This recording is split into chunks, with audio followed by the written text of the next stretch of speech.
Hola, buenas noches. Aquí llegamos preparados para ofreceros un programa especial del Espacio en Blanco. Estamos en la Plaza de la Lealtad, en el centro de Madrid, celebrando junto a millones de personas la cuarta edición de la Noche en Blanco, una noche abierta a la imaginación y donde todo puede ocurrir. Y atentos, hay personajes a nuestro lado que están preparando extrañas historias, no lo perdáis. Y desde el estudio móvil de Radio Nacional de España, un placer compartir en esta ocasión con todos los que han querido vernos. Aún estáis a tiempo, estamos al lado de la Fuente de Neptuno, uno de los lugares mágicos de esta ciudad, y es una ocasión única, especial para pasar a estar por aquí con nosotros compartiendo este espacio en blanco. Ya veréis que no os vais a arrepentir porque vais a ver cosas que no habéis visto nunca.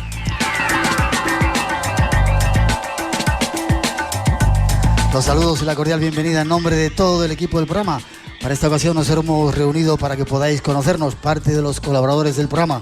Está Fran Contreras con nosotros. Buenas noches, Fran. Buenas noches, Miguel. ¿Cómo estás? Buenas noches, Madrid. A todos.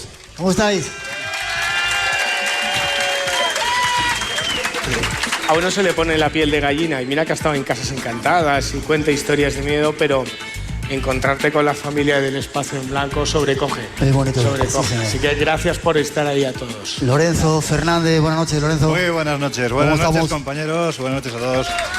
Pues encantado. Estamos, yo creo que en la milla de la cultura de Madrid, rodeados de museos, pero también en la milla del misterio. Tanta y tanta casa encantada hay por aquí. Sí, señor. Estamos enfrente de unos lugares Palacio de Linares, paradigmáticos del misterio en Madrid, ese Palacio de Linares. Y no olvidemos las Cibeles, que es un cruce de energías, dicen, súper especial, donde confluyen un montón de símbolos extraños, ¿verdad? Seguramente la gente a las 4 de la mañana saldrán pensando de este lugar, de esta magnífico escenario que tenemos ahora mismo, saldrán pensando de otra forma. Es un lugar muy especial, en la Noche en Blanco, en el Espacio en Blanco y con Miguel Blanco, Blanco al cubo. Aquí estamos para disfrutar esta noche. Le agradezco también a nuestros compañeros técnicos, todos los de producción y a todos los compañeros de Radio Nacional de España que están posibilitando estos programas desde aquí. Toda una experiencia compartir en vivo y en directo en la calle junto a muchos de nuestros oyentes.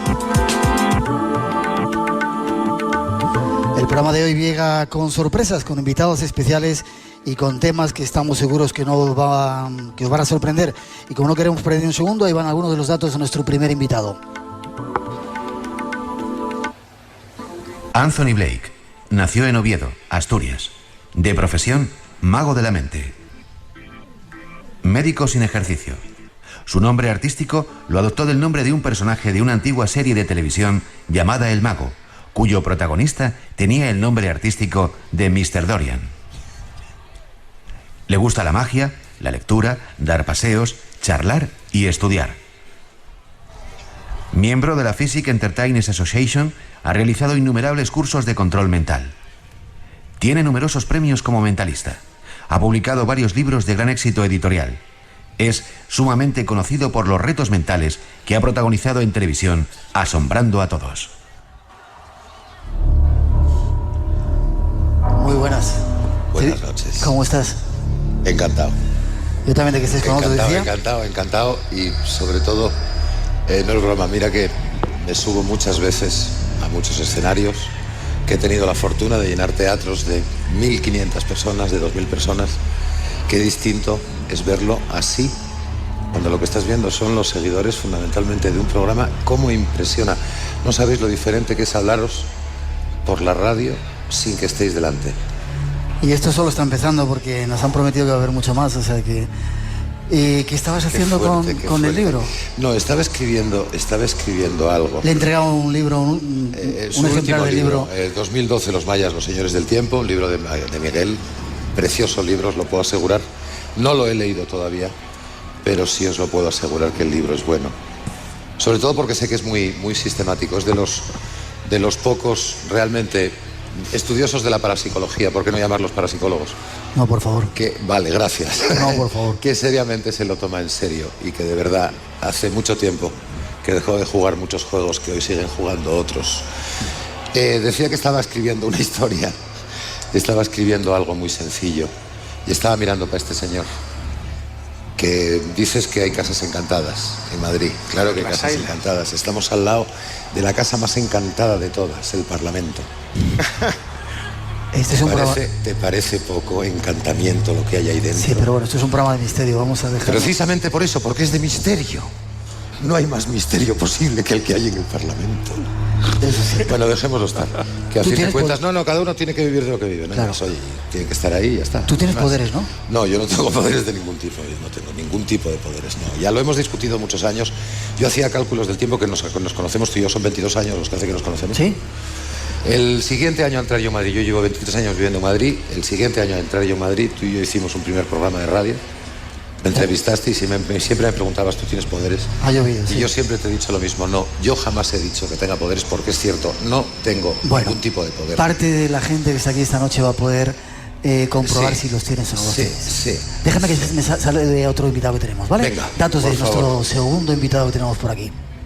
Eric Frattini nació en Lima en el año 1963. Es ensayista, novelista, conferenciante, profesor universitario, profesor en academias policiales, corresponsal en Oriente Medio, analista político y guionista de televisión. Residió durante varios años en Tahití, Polinesia, así como también en Paraguay, Líbano, Chipre y Jerusalén. También ha dirigido diversos documentales para Televisión Española, Telecinco y Antena 3 Televisión. Colabora asiduamente en diferentes programas de televisión, como Diario de la Noche o Locos por Madrid, entre otros. Frattini es autor de casi una veintena de libros que han sido traducidos a diferentes idiomas.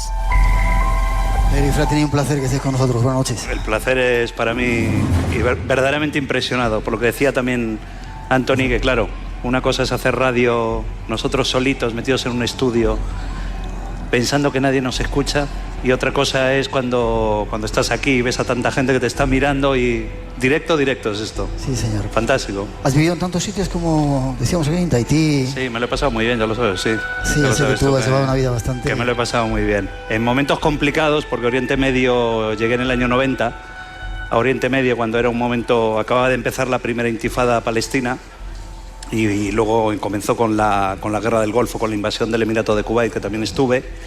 Pero la verdad es que como periodista, no sé si decirlo así, me lo pasé muy bien porque realmente como periodista fue un momento único, histórico en Oriente Medio. ¿Conocías a Anthony? ¿Os habéis conocido aquí? Nos hemos conocido aquí, Bueno, yo no Sí, sé sí. qué sigue haciendo Anthony ahí con el libro. Algo hará. Y este señor, Eric Frattini, de repente se encarga de desvelar secretos. Escuchar esta noche vamos a dar los datos de esto que acaba de saltar a la información. Recibimiento de estrella del rock o de Hollywood, algo habitual con Barack Obama, pero inusual cuando el lugar es la central de inteligencia, la CIA, donde el silencio es norma y donde ha sentado mal que Obama haya hecho públicos los métodos usados para interrogar a supuestos terroristas entre el 2002 y el 2005.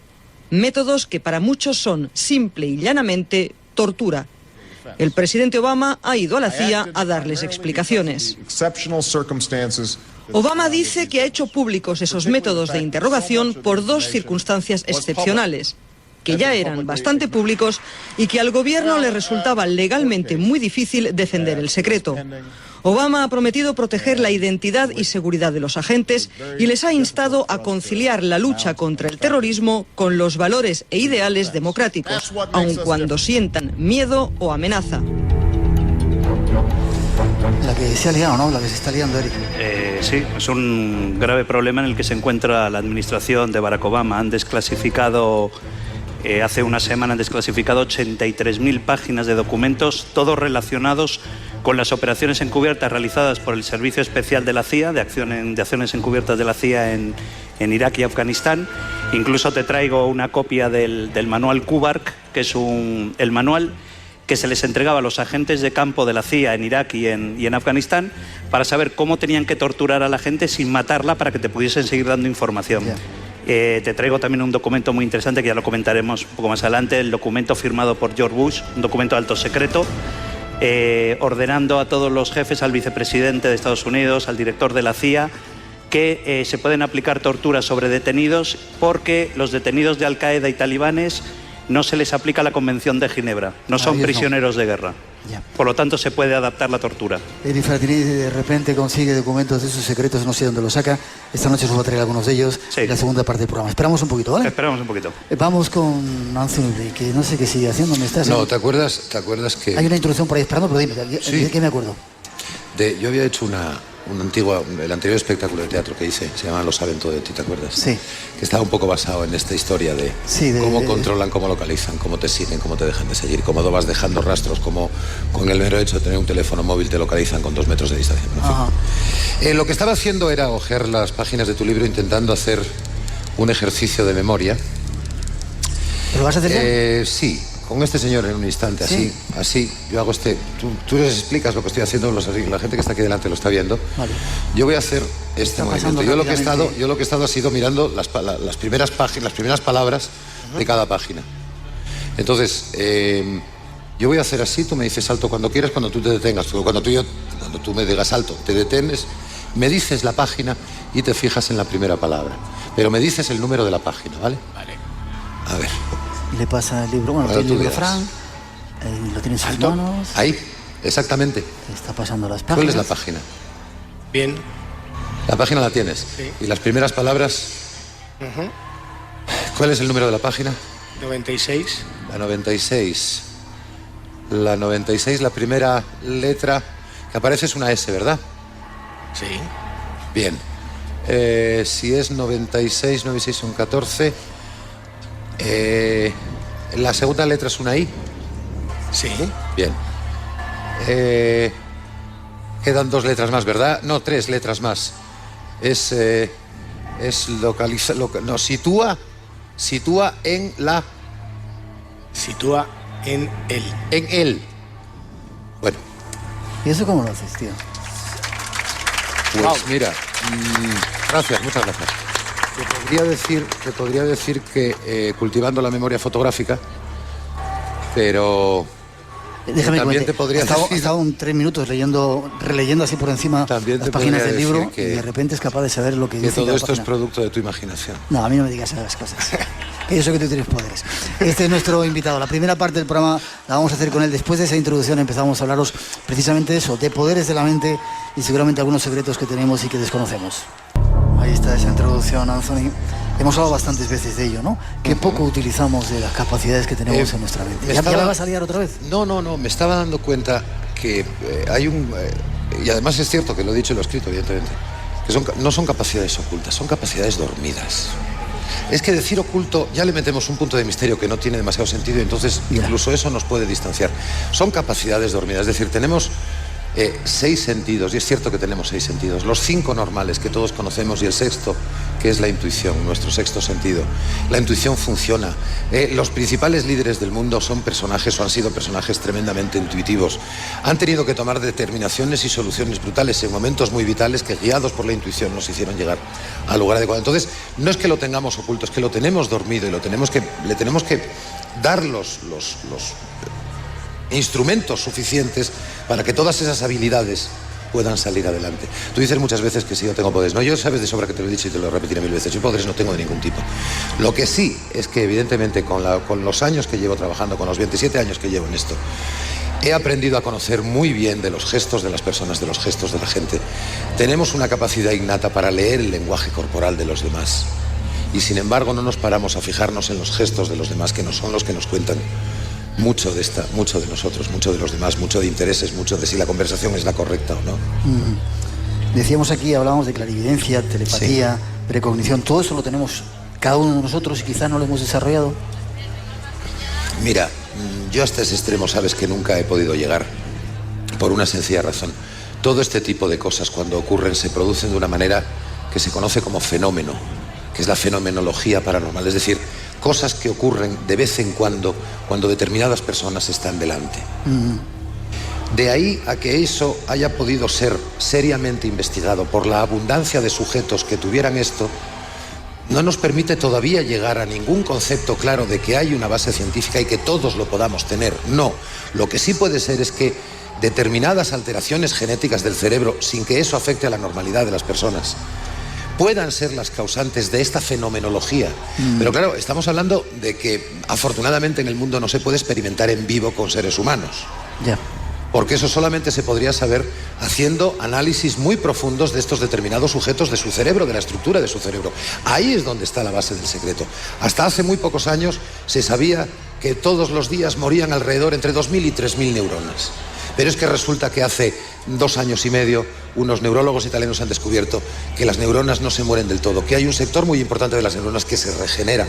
Es decir, ya no estamos hablando de que el cerebro esté limitado al 12, al 14%, porque el resto es para que todo el circuito funcione, que era lo que se daba como explicación anterior, sino que ahora hay que tener la intención de aumentar esa red que tienes dentro. Y la intención de aumentar esa red solamente la consigues, y lo sabes mejor que nadie, a base de hacer unos buenos ejercicios de relajación, unos buenos ejercicios con la imaginación, unos buenos ejercicios de intuición. Eso aumenta la cantidad de neuronas y la cantidad de uniones entre esas neuronas, que en el fondo son lo que son la base de toda nuestra memoria. Y no nos olvidemos que somos lo que son nuestros recuerdos. Y toda nuestra experiencia es fundamental a la hora de tomar decisiones. Si tenemos acceso a todos esos archivos, no solamente vamos a tener una mejor calidad de vida, sino que encima vamos a ser mucho más felices. Ya. ¿Esta noche nos vas a enseñar alguna de esas técnicas en la segunda parte? Sí, os enseño un par de técnicas sencillas para poder dormir bien y para poder, pues la tontería de turno, encontrar aparcamiento. Y no os lo toméis a broma, yo encuentro aparcamiento siempre. No hay más de 150 metros de donde tengo que ir que tengo aparcamiento. Y siempre lo encuentro. Funciona. Funciona. A mí me funciona. Ya. A una compañera de profesión, no de radio, sino de televisión, Ana Rosa Quintana, cuando ella me hizo la entrevista hablando precisamente de ese tema, dice, oye, yo antes de conocerte a ti, a mí me habían contado esto, yo lo empecé a hacer y es cierto, desde entonces, cada vez que lo hago, encuentro aparcamiento. Funciona. Vale, pues luego nos enseñas alguna de esas técnicas. ¿A ti te ha pasado algo extraño, algo misterioso en la vida? Una vez me parece que me contabas algo de eso. Sí, yo tengo una experiencia muy curiosa con un personaje al que yo le tenía mucho cariño. Era un personaje que en un momento determinado de su vida, él era un gran habilidoso, era un buen relojero, e iba a montar su taller de relojería. 15 días antes de estrenar el taller, ya con todo el taller montado y con lo demás, le da una hemiplegia y se queda enganchado, se queda con la manita, pues así, encogida, con como él llamaba, con el trapecio colocado en las piernas para poder moverse con un bastón, es decir, se acabó toda la historia. Entonces se convirtió en un tipo muy agrio, y él de vez en cuando me llamaba, yo me hice amigo de él, y de vez en cuando me llamaba, me decía, oye, ven, que hazme el favor, ayúdame a bajar de casa. Y bueno, pues ahí vamos a buscar, había 2 que íbamos, nos turnábamos. ¿Dónde era eso? En Oviedo. Joaquín era el hijo de los dueños del Bar Venecia. Un maravilloso personaje. Con un humor muy ácido, muy agrio, pero bueno, yo le prestaba atención y este otro amigo, que trabajaba en correos, también le prestaba atención. Y un buen día, estando con otro amigo común, en el pueblo de Llanes, a unos 100 kilómetros de Oviedo aproximadamente, estábamos Jorge y yo, y se nos acerca Joaquín, que es este personaje que se había quedado con la hemiplegia. Hombre, ¿qué tal? ¿Cómo estáis? Venga, Joaquín, vamos a tomar un culín de sidra, lo típico. No, que tengo que marchar, nada más que me vengo a despedir. Joaquín no se había despedido en su vida ni de su padre. Él abría la puerta, se iba, entraba, no decía ni buenos días, ni buenas tardes, ni buenas noches. Joaquín venía a despedirse. Bueno, pues nada, oye, pues qué raro que Joaquín venga a despedirse. Acaba la historia. Todo esto yo juro por mi vida que es un sábado.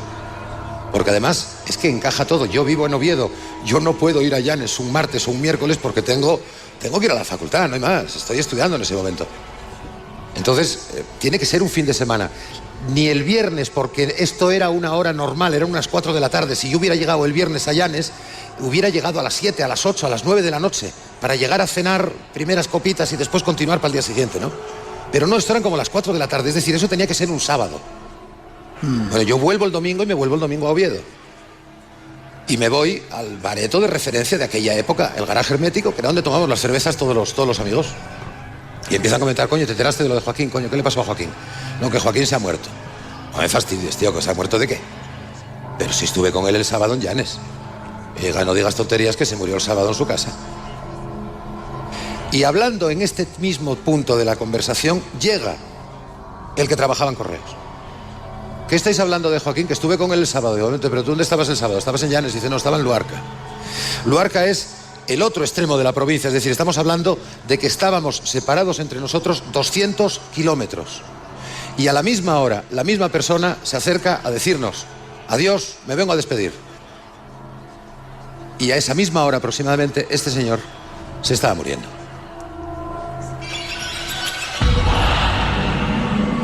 Te invitamos a entrar en un mundo único. Espacio en Blanco. Mucho más de lo que puedas imaginar. en Radio Nacional de España, con Miguel Blanco. Es decir, que estabas hablando con una persona que había fallecido en el momento que había fallecido. Oficialmente y tal cual yo lo calculo y lo veo y lo pienso, la única posibilidad que me queda, la única, y sabes que no me gusta agarrarme a esas posibilidades, porque sabes que soy cartesiano, lo analizo hasta el extremo, me he cansado de ir a programas de televisión a que me coloquen a 58 gañanes delante diciéndome que yo curo el cáncer, yo curo el SIDA, y me voy a por ellos, pero me voy a por ellos como si me debieran algo, porque realmente ya está bien de tanta estafa, ya está bien de tanto timo, ya está bien de 150 millones de euros al año, que encima no se declaran, coño, y ustedes pagan impuestos como yo. Por Dios y por la Virgen Santa, ya está bien de tanto cuento. Claro, hombre, es que ya está bien de ser políticamente correcto todo el tiempo, ¿no? De vez en cuando hay que decir las cosas así. Bueno, pues es el único momento de mi vida en donde yo tengo mis dudas muy razonables, muy razonadas, muy escarbadas, muy de hablar con el que nos encontramos en común, con Jorge. Tío, tú estabas conmigo y lo viste como yo. Coño, que sí, que lo vi como tú. No era yo solo, es que nos había ocurrido a dos personas a la vez en un lado y a otra persona en el otro extremo de la provincia. No quiero pensar que fue eso, pero no tengo otra explicación. ¿Eso significaría que los muertos pueden volver del otro lado para comunicarse con nosotros? O que en el mismo momento en que se están marchando se están despidiendo de quien en un momento determinado más proximidad afectiva tuvo con él. Ya, qué curioso. Más bien quiero pensar que es una especie de gracias, amiguín, me voy. Ya. Sí. ¿Estáis a gusto? Pregunto al público. Bien, yo no sé si quieres hacer algo con ellos antes de que sigamos adelante. Sí. Sí. Tenemos una compañera que tiene un micrófono por ahí, hay que subir a alguien para acá. Sí, habría que subir a una persona aquí arriba que se sentara aquí al lado mío. ¿Alguien quiere subir? Porque ese señor que está ahí, que levanta la mano, vente para acá, venga, ya estás. ¿Solamente uno o necesitamos algo más? No, de momento con uno de momento tenemos bastante. Esto es. Me ha caído algo, sí. Hola, ¿tu nombre? David, ahí te siéntate aquí, David. Siéntate más bien. ¿Nos escuchas o pasabas por aquí simplemente? Nos escuchas. Ponte, no sé si ese micrófono. No, te vale ese mismo, dicen los compañeros. Bueno. Acércatelo, eso es. Verás. Arrímate un poquito más el micrófono para que te escuche, David. Tienes un bolígrafo, déjame un bolígrafo, que yo estoy escribiendo con lápiz todo el tiempo. Y el bolígrafo va a ser más cómodo en este momento. Exacto. Mira, te voy a pedir que hagas algo. David, me has dicho que te llamas, ¿verdad? David. Acércate un poquito al micrófono, David, para que te escuche, eso es. David, vas a hacer lo siguiente. Quiero que pienses en un personaje famoso de la historia mundial. Pero cuando digo un personaje famoso de verdad por algo, ¿eh? Por algo tan vulgar como trabajar, por ejemplo. Ya me entiendes, ¿verdad? Sí. Es decir, por favor, petardeos y tonterías y... Ya. No. Es más, si el personaje estuviera muerto... Mejor todavía, porque es famoso por algo. Para bien o para mal, pero es famoso por algo. No creo yo que Gran Hermano llegue a la posteridad. En fin. Es que no te oigo bien. No me oyes bien. Bueno, no te preocupes. Ponte esa historia que seguramente vas a oírme mejor. Ahora me vas a escuchar mucho mejor, exactamente. Entonces, un personaje cualquiera famoso de la historia mundial, da igual que esté vivo o que esté muerto, pero a ser posible que sea famoso por algo importante. ¿Sí? Y que por lo menos la mitad de las personas que están aquí lo conozcamos, ¿me entiendes? No que sea tu abuelo, porque a lo mejor tu abuelo es famoso en la familia porque fue el que emigró y volvió con la herencia. No. O sea, en serio, un personaje famoso, histórico, ¿me entiendes de eso? Seguro que le conocen todos. Una vez, no pienses en Napoleón, que es en el que piensa todo el mundo, No. Una vez que lo hayas hecho, simplemente doblas el papelito así a la mitad y empezamos. ¿Lo escribo aquí? Escríbelo ahí dentro. Anthony le ha entregado un papelito y está escribiendo... Espero que esté escribiendo el nombre de un personaje famoso, conocido, histórico. ¿Has doblado el papel? Bien. Sinceramente, no me sirve de nada. Lo que sí te voy a pedir es que, rompe el papel, al menos durante un instante... Que lo cuenten nuestros oyentes. Sí. Anthony rompe el papel con su habitual... Durante un instante me enseñes tus manos boca arriba, las dos. Y fíjate qué curiosa palma de la mano tienes. Sí. Mira, ¿ves? Esta línea de aquí dice que te llamas David. Esta otra línea de aquí dices que estamos en espacio en blanco.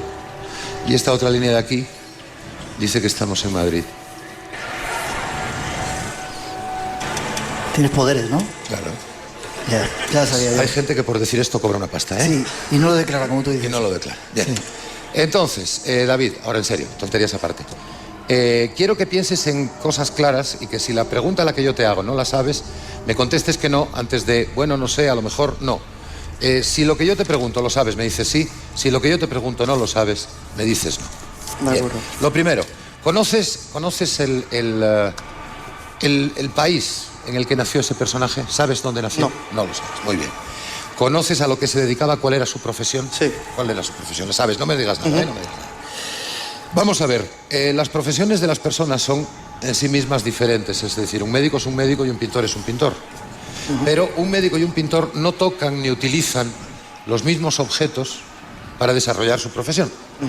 Entonces, mirándome a la cara, me gustaría que pensaras en varios de los objetos que formaban parte de la utillería de ese personaje a la hora de trabajar, ¿vale? Bien. Anthony está dibujando en un papel unas cuantas líneas, como si estuviera recibiendo algo que le está transmitiendo David.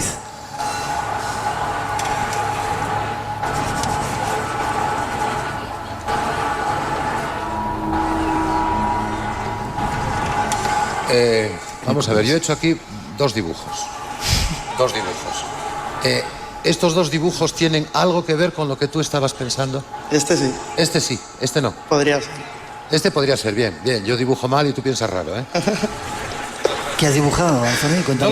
No lo sé, nos lo va a decir después. Vamos a ir avanzando, pero nos lo vas a decir después. ¿Quieres más papeles? Te doy papeles si quieres. ¿Conoces el nombre propio del personaje o simplemente conoces el nombre conocido, el nombre popular? El nombre conocido. El nombre conocido, perfecto. Mira, aprovechando que estamos en esta maravillosa plaza de Madrid en la noche en blanco y que el fondo se ve negro, se ve oscuro, ¿verdad? Sí. Bien, imagínate por un momento que eso fuera una muralla de ladrillos de color negro, ¿sí? E imagínate que tú estás delante de esa muralla con una brocha, con un pincel en tu mano derecha, con pintura blanca. Quiero que dibujes, no que pintes, que dibujes la primera de las letras de ese nombre conocido, de ese personaje, sin hacer ni un solo gesto, exclusivamente desde tu imaginación, en aquel muro imaginario que hay en el medio. Quiero que pintes la primera de las letras y quiero que lo hagas ahora. Vale. Se lo estoy enseñando a Miguel. No sé si vosotros allá abajo lo podéis ver. ¿Nos dices cuál es la primera de las letras que has dibujado allí? Una F. Una F, como esta. Sí. Al lado de la F, quiero que pintes la segunda. Quiero que pintes la segunda y quiero que lo hagas ahora. Al lado de la segunda quiero que pintes la tercera y quiero que lo hagas ahora. Al lado de la tercera pinta la cuarta y quiero que lo hagas ahora. Eso es una M. Sí. Sí.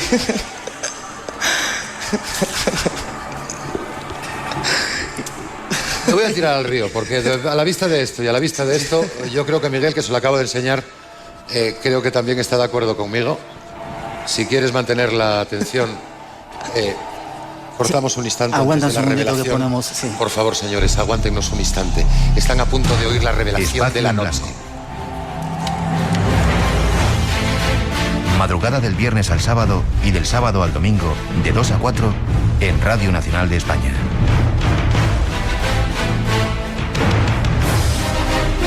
Buscamos respuestas a todas tus preguntas. Ya decíamos que esta noche van a pasar cosas. Menos mal que no se ha escuchado lo que te he dicho cariñosamente. Bueno, ¿quién era? ¿Qué pasa? ¿Cuál es la revelación? Momento. Todavía falta más. No, vamos por partes, Le pregunté la nacionalidad y me dijo que no la sabía. Le pregunté la profesión y le dije que imaginara distintas cosas. Yo dibujé esto y tú me dijiste esto no, pero esto sí. Esto sí es como si fuera un triángulo que tiene en su base, no sé, unas patas como para sujetarlo, ¿no? Sí. Bien. ¿Qué es lo que tú ves en este dibujo? ¿Veis el nombre que está ahí escrito, verdad? Le digo al público que está ahí. ¿Qué es lo que tú ves en este dibujo? Un microscopio. Un microscopio. Ahora se ve, ¿verdad? Ahora se ve, ¿verdad? En el momento en que te lo cuentan, ves inmediatamente la imagen. Esa es la imagen que yo percibo. Evidentemente no tengo mis imágenes más claras que estas. Por lo tanto, estabas pensando en un científico. Sí. ¿En qué científico estabas pensando? Fleming. Fleming. Increíble. Increíble. Un placer. Muchísimas gracias. Un placer. No te vayas, Me vais no a te poder vayas. ver en Verdadero Madrid, placer. No te Perdona vayas. que haga publicidad. Sí, bueno, espérate, te lo voy a preguntar. Yo dentro de poco vas a estar en el teatro, luego lo contamos. Exacto. Aquí cerca, además, Aquí ¿no? cerquita. ¿Dónde? Bueno, Aquí digo ya. cerquita, en el Teatro Alcalá, en el nuevo Alcalá. El nuevo Aquí al lado. Alcalá. Aquí al ladito, aquí al ladito. ¿Qué día empiezas? A partir del 25 de septiembre. Vale, yo voy a hacer de lo Y que... es cosas como estas y más, las podéis ver allí. Estabas pensando realmente en eso y tú sentías que, David, que le transmitías... Yo no sé cómo lo hace, porque de repente empieza, dice, mira el muro y... La sensación solo seguía es sus como pasos. de vacío. Yo seguía sus pasos, nada más. Seguía Pero sus tú habías instrucciones. pensado en el personaje antes de que Sí, te sí, dijera. no, claro, claro. O sea, yo hacía lo que él me pedía. Ya. Realmente me estaba imaginando dibujando una F, una L, una E. Pues la percepción para mí es de vacío. Hay como una sensación de vacío en el cuerpo de... Ahí. Es un golpe de corazón, es un... David, gracias, un placer. Muchísimas gracias a vosotros, Un de placer. verdad. 2:40, 1:40 en las Islas Canarias. Estamos aquí en directo en la Plaza de la Lealtad. Todavía hay tiempo si queréis venir. Hay personajes esperando. Y Anthony Blake que nos va a hacer alguna que otra todavía. Sobre todo, demostrarnos que algunas de las cosas que él hace también las podemos hacer nosotros. Detrás de esa segunda introducción que ofrecen nuestros compañeros, seguimos.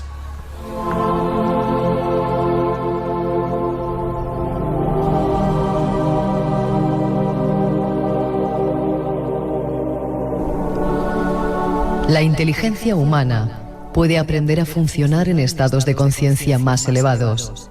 Y cuando esta habilidad esté al alcance de todos y la dominen, permitirá cambiar totalmente al hombre.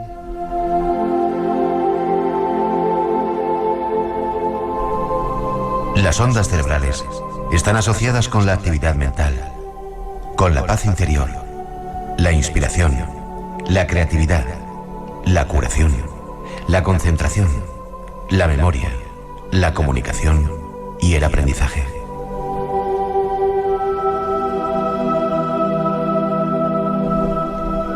Aprendiendo a funcionar en frecuencias cerebrales más bajas, se logran activar facultades perceptivas más allá de los 5 sentidos.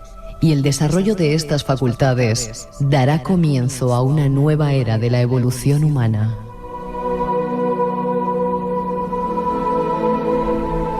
Es posible llegar a convertirse en personas más sanas, más útiles y creativas, y más eficaces para resolver los problemas personales y también para ayudar a otras personas.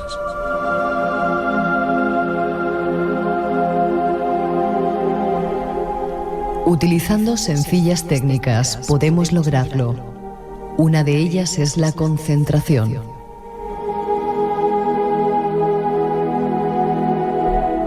El estado de concentración produce ondas cerebrales alfa que permiten pensar con el hemisferio cerebral derecho, fuente de poder, de creatividad y de inspiración.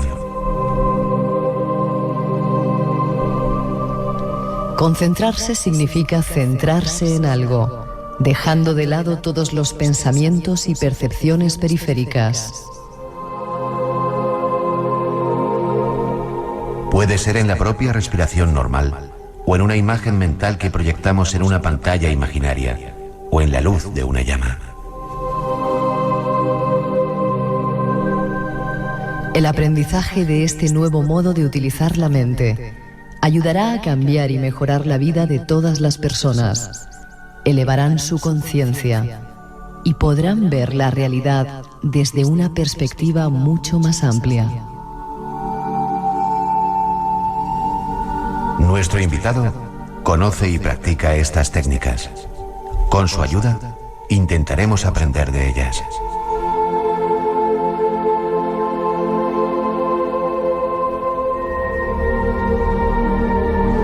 Bueno, pues ahora queremos, Anthony, antes de que te vayas y que nos cuentes que vas a estar en el teatro y nos asombres otra vez con esos, yo digo, poderes, aparte de habilidades que tú tienes, algunas técnicas para que nos enseñes a poder utilizar mejor nuestra mente. Decía Bueno, esa introducción vamos a ver. que si lo utilizáramos mejor Sí. estaríamos más sanos, estaríamos más felices. Sin duda, sin duda, sin duda. Mira, yo recuerdo había un programa, era yo un chaval, en televisión española, que era un programa religioso que presentaba un cura que se llamaba el Padre Jesús Urteaga, no sé si recuerdas. Sí, sí, bueno, sí. Pues aquel señor siempre terminaba aquellos programas, yo no recuerdo para nada aquellos programas porque eran un tostón, eran los programas típicos que no te tragabas porque eras un chiquillo, ¿no? Pero siempre terminaba con la misma frase, que era ser felices para hacer felices a los demás. Es decir, creo que la primera fase de la felicidad de la gente depende de ti mismo, y para ser feliz contigo mismo lo primero que tienes que hacer es aprender un poco a aceptarte. Me hace mucha gracia cuando he visto El Secreto y he leído El Secreto. Digo, bueno, yo no sabía escribir y escribí aquello en la forma de técnica más básica para que todo el mundo lo entendiera, pero tampoco está tan lejano el mensaje que hay tanto en el primero como en el segundo libros que yo escribí sobre tu poder mental y tu poder intuitivo con respecto a eso. Lo primero de todo, tienes que atreverte a hacerte cargo de ti mismo, sin más, admitirte como eres, con lo bueno y con lo malo y todo lo que tengas alrededor. Y a partir de ese momento es muy interesante aprender a relajar el cuerpo. En el momento que el cuerpo se relaja, en la misma medida la mente es capaz de trabajar mucho más rápido. Como consecuencia es capaz de imaginar mucho más y como consecuencia eres capaz de planificar a base de imágenes dentro de tu imaginación ese mundo interior real que tienes, que es tuyo, que es absolutamente tuyo y que es absolutamente manejable por ti, que si tú no quieres nadie puede entrar ahí dentro, que exclusivamente eres tú el dueño y señor, y que como consecuencia de trabajar todo eso desde dentro, los sueños se acaban haciendo realidad porque lo acabas poniendo toda tu atención y toda tu intención sobre el objetivo que tienes delante. Y cuando colocas todo tu cuerpo, toda tu mente, toda tu intención, toda tu voluntad, toda tu fuerza, todo tu esfuerzo en un solo punto, ese sueño se acaba convirtiendo en realidad. Técnica rápida y sencilla para relajarse. Muchos de los que estáis aquí y muchos de los que estáis oyéndonos, seguro que por las mañanas cuando os levantáis vais dando una medio cabezada cuando vais en el metro, o cuando vais en el autobús, o en el desplazamiento que tengáis que hacer. Si no vais conduciendo vosotros, evidentemente, es muy fácil dar una cabezada. Bueno, pues para ese momento, un ejercicio muy corto y muy sencillo. Lo primero sería intentar sentarte lo más cómodo posible, y cruzar una mano sobre la otra. Es decir, en una actitud muy normal. A ser posible, mano derecha sobre la izquierda, en una posición muy normal, muy de tranquilidad. Bueno, pues a partir de ese momento, con los ojos cerrados, imaginas un punto de luz que lo tienes justo debajo de tus manos, justo debajo de las manos. Y la mejor forma de imaginar un punto de luz es cualquier día por la noche con el cielo despejado, mirar al cielo y fijarse en una estrella. Todos tenemos la imagen de una estrella en nuestra mente, todos tenemos clarísimo cómo es una estrella. Hemos visto películas, hemos visto crecer estrellas. Nuestra imaginación nos ayuda.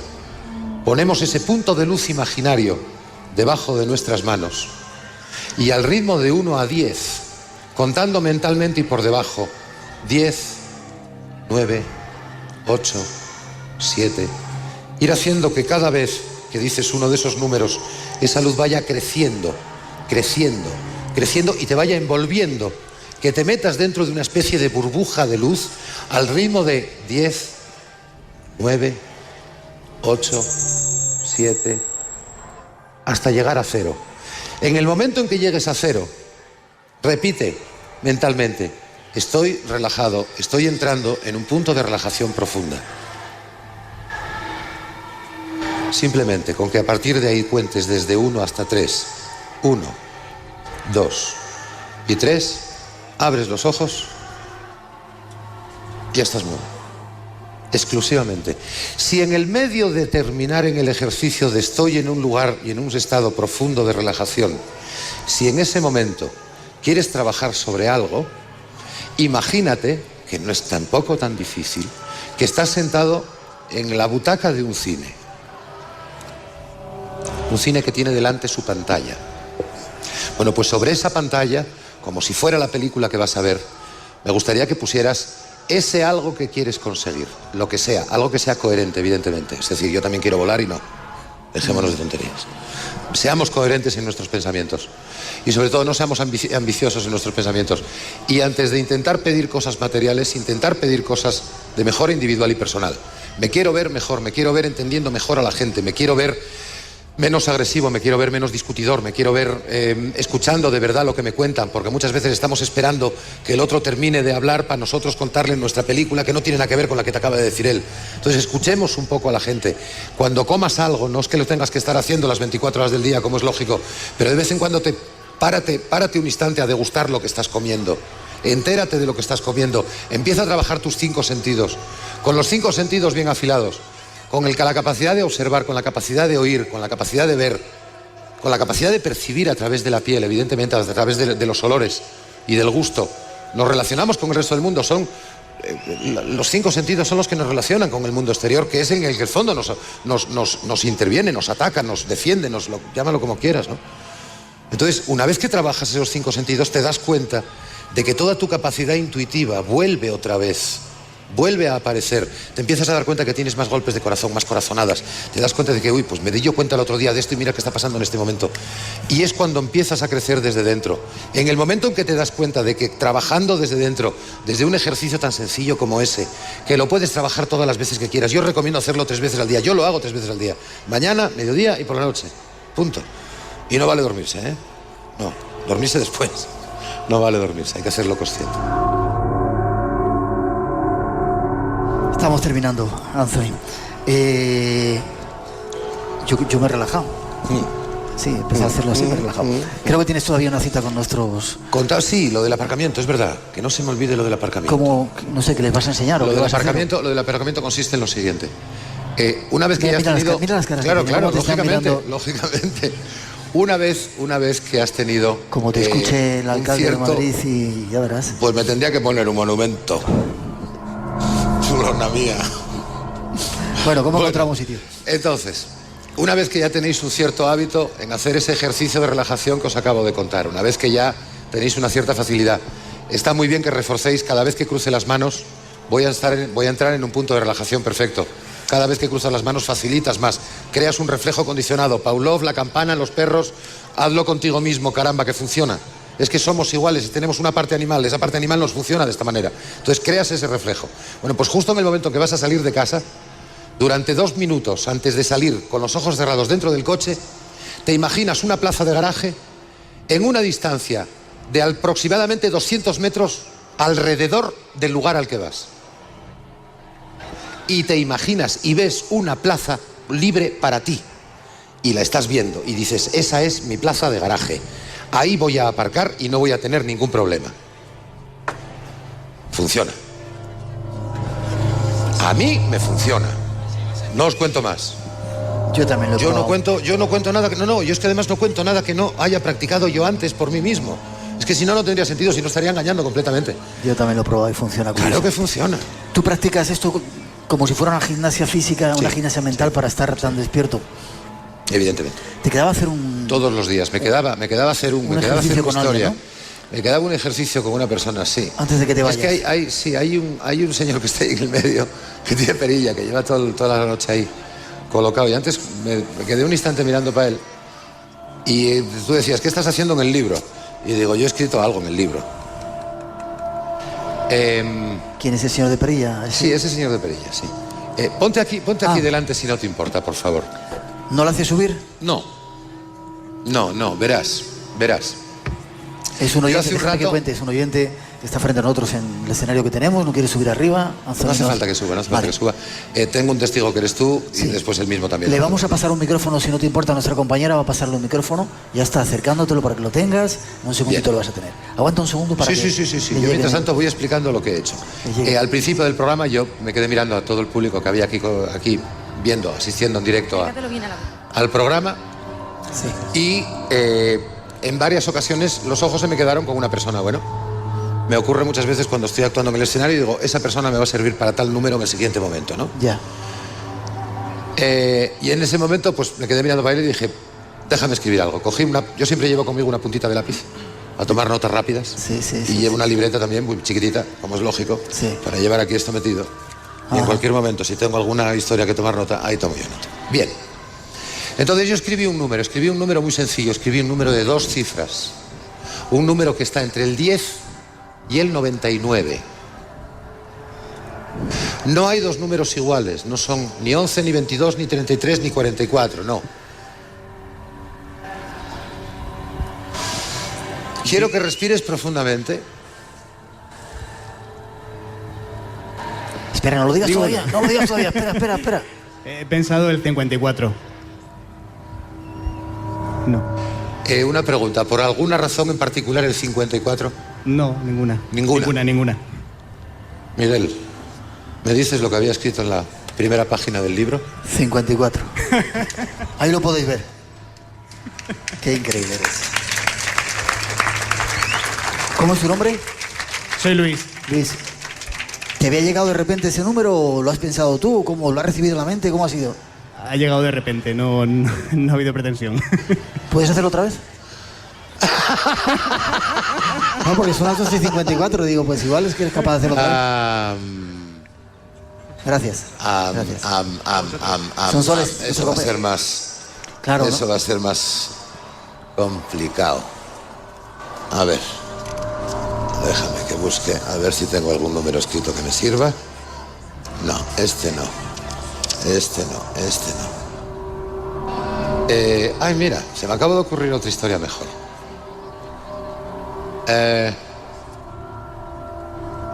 Espacio en Blanco esta noche, la noche en blanco aquí en Madrid, de cara al público con Anthony Blake. Si 2:55. si yo dijera ahora a alguien que pensara en un número y yo señalara a alguna persona en particular, sería muy difícil que sería muy complicado y podrían pensar que estamos de acuerdo. Sí. Mira, por allá atrás sí. Quiero que alguien que tenga el carnet de identidad a mano diga yo. ¿El carnet de identidad a mano? A ver, no, es desde ahí mismo. Enséñamelo por donde está el número de serie. Están enseñando un carnet de identidad que desde aquí nosotros no podemos ver. Está bastante... ¿Tienes tan buena vista como para verlo? Sí. ¿Me vas a decir las 3 últimas cifras del número de serie? Las 3 últimas cifras. 342. ¿Perdona? 342. 342. Miguel. 342 escrito. No hacía falta, 342, ahí está escrito. 342. Yo no sé cómo lo haces, tío. Con mucho cuidado. Con muchísimo cariño. Con muchísima afición. Y con muchísimo gusto, porque de verdad creo que tengo la profesión más hermosa del mundo, sin duda. No sé cómo lo haces. Déjame que ponga un poquito de música y te vamos despidiendo a la parte que nos invites para ir a ese teatro donde vas a estar. Una mínima pausa. Llegan las noticias de las 3, las 2 en las Islas Canarias y seguimos. Hay mucho que contaros todavía. Eric Fratini está aquí con documentos. Cambiamos un poco el registro de nuestro programa. Eric Fratini nos va a demostrar cosas que están haciendo por ahí algunos servicios secretos y mucho más en este espacio en blanco de hoy. Desde aquí, desde la Plaza de la Lealtad, en la noche en blanco. Un placer estar juntos compartiéndolo. Enseguida volvemos, no os vayáis. 3:06, ya estamos 2:06 en las Islas Canarias, ya estamos de vuelta. La segunda hora del espacio en blanco se pone en marcha. Seguimos en directo desde el estudio móvil de Radio Nacional de España, aquí en la Plaza de la Lealtad, celebrando esta noche en blanco con temas interesantes. En esta segunda parte queremos contaros algunos de los secretos que nuestro invitado Eric Fratini... Buenas noches de nuevo, Eric. Espera que te pongan... ¿Ahora se te escucha? ¿Ahora? Sí.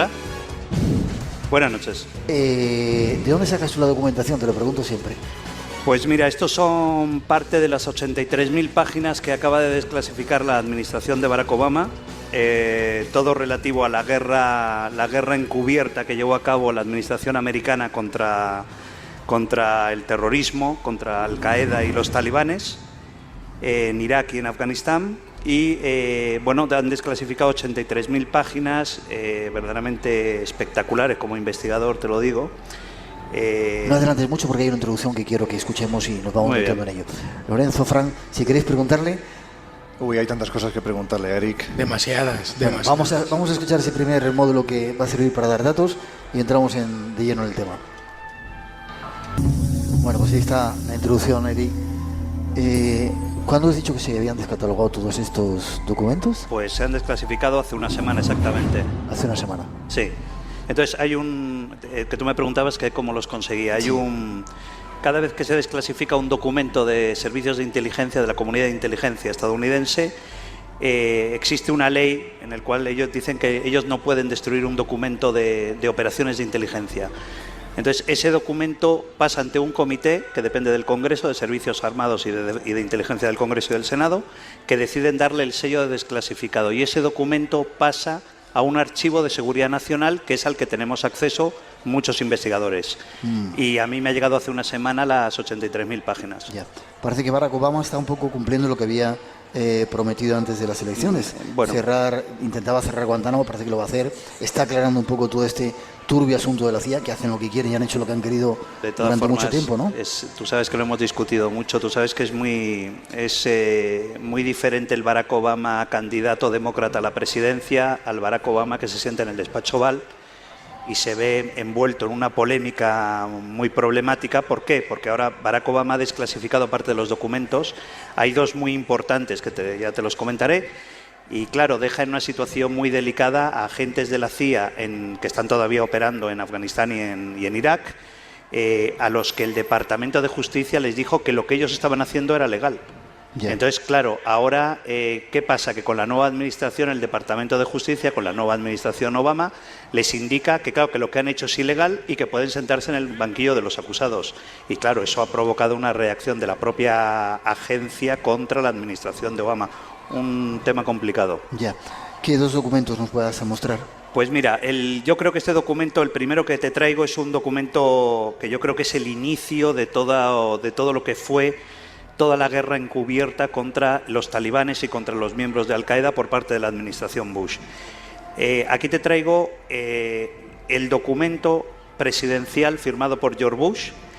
Es una orden de alto secreto dirigida al vicepresidente de los Estados Unidos, al secretario de Estado, secretario de Defensa, fiscal general, jefe del staff presidencial, director de la CIA y jefe del Estado Mayor de las fuerzas estadounidenses.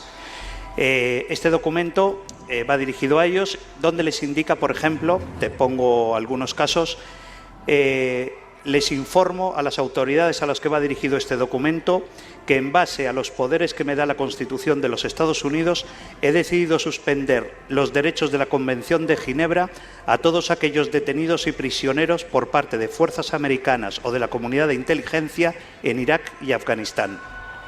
Es decir, no sé si los oyentes saben lo que es la Convención de Ginebra, una normativa establecida en Ginebra por muchísimos países en el año 49, donde se establecían las normas que debía haber entre bandos en conflicto en caso de detenidos o prisioneros de guerra, ¿no? Respetarles, derecho de asistencia sanitaria, poder acceder a asistencia en caso de que hayan sido heridos en combate, etcétera.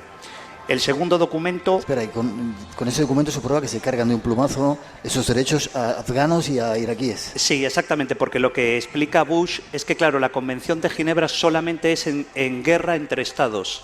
Ya. Es lo que marca la Convención de Ginebra. Entonces, lo que dice Bush, por ejemplo, que aquí te lo marco en el punto 2D, dice que el Departamento de Defensa recomienda al Departamento de Justicia que ha determinado que los detenidos talibanes y detenidos como sospechosos, supuestos terroristas de Al-Qaeda, son combatientes fuera de la ley.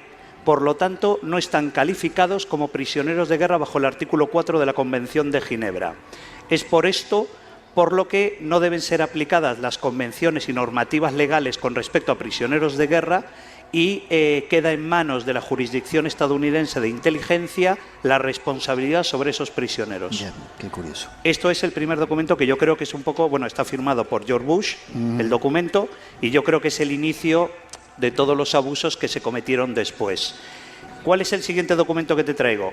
La ratificación de eso, es decir, eso fue una directiva presidencial del presidente Bush y el siguiente documento que te traigo es también alto secreto, Departamento de Justicia, Oficina del Consejero Legal.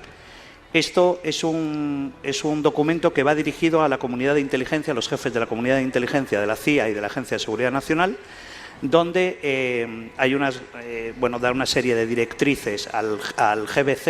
El GBC son las siglas claves de Guantánamo, de la prisión de Guantánamo, donde se les dice que nosotros hemos concluido con gran peso legal y la autoridad que nos compete por la Constitución de los Estados Unidos que ninguna Corte Federal de Distrito está autorizada y no tiene jurisdicción sobre los prisioneros detenidos en la prisión de Guantánamo.